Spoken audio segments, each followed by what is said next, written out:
नमस्कार मित्रांनो. तर आजच्या शॉर्टमध्ये आपण अपरिमेय संख्या जी आहे ती कशा पद्धतीने ओळखली जाते ते आपण ह्याचं किंवा त्याचा जो संदर्भ आहे तो आपण ह्या आजच्या शॉर्टमध्ये बघणार आहोत. ठीक आहे. तर त्याच्यासाठी जसे की आपण परिमेयच्या बाबतीत देखील बघितलंय बघा. नॉर्मली कुठलाही जो अपूर्णांक जो आहे तो आपल्याला परिमेय किंवा अपरिमेयच्या फॉर्मॅटमध्ये दिला जातो.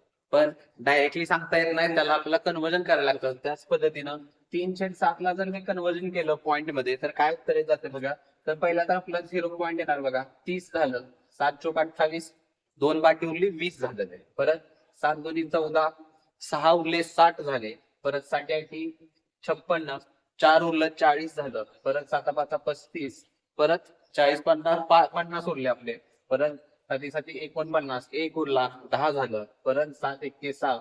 ठीक आहे. असा भाग जो आहे तो आपला कंटिन्यू चालू राहणार आहे. मग जसे की परिमेयला आपण काय म्हणतोय, भाग घालल्यानंतर एक तर पूर्ण संख्येत उत्तर आलं पाहिजे किंवा एकच नंबर कंटिन्यू चालू झाला पाहिजे. पण इथं तुम्ही बघू शकताय कुठल्याही पद्धतीचा एकच नंबर रिपीट तुमचा येणार नाही.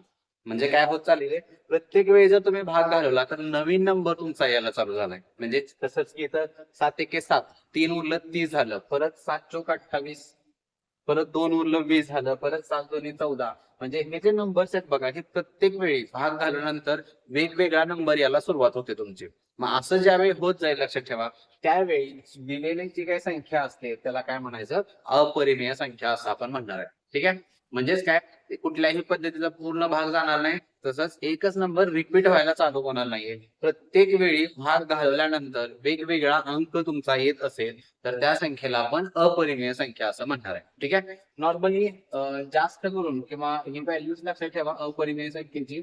आपली जी पायची व्हॅल्यू जी सांगितली जाते 22/7, ही देखील लक्षात ठेवा. ही काय आहे ते, तर परिमेय संख्याच आहे. कारण जर तुम्ही ह्याला भाग घालवला तर जे काही नंबर्स येतात ते प्रत्येक वेळी समान येत नाहीत. आणि दुसरा एक फॉर्मॅट आहे जो वर्गमुळाच्या बाबतीमध्ये सांगितला जातो. जसे की बघा, वर्गमुळामध्ये 3 किंवा वर्गमुळात 11 किंवा वर्गमुळात 17, असे जे नंबर्स आहेत म्हणजे ज्या पूर्ण वर्गसंख्या वर्गमुळात नसते. जसे की बघा हे 3 11 17 ह्या काय रे, पूर्ण वर्गसंख्या नाहीत.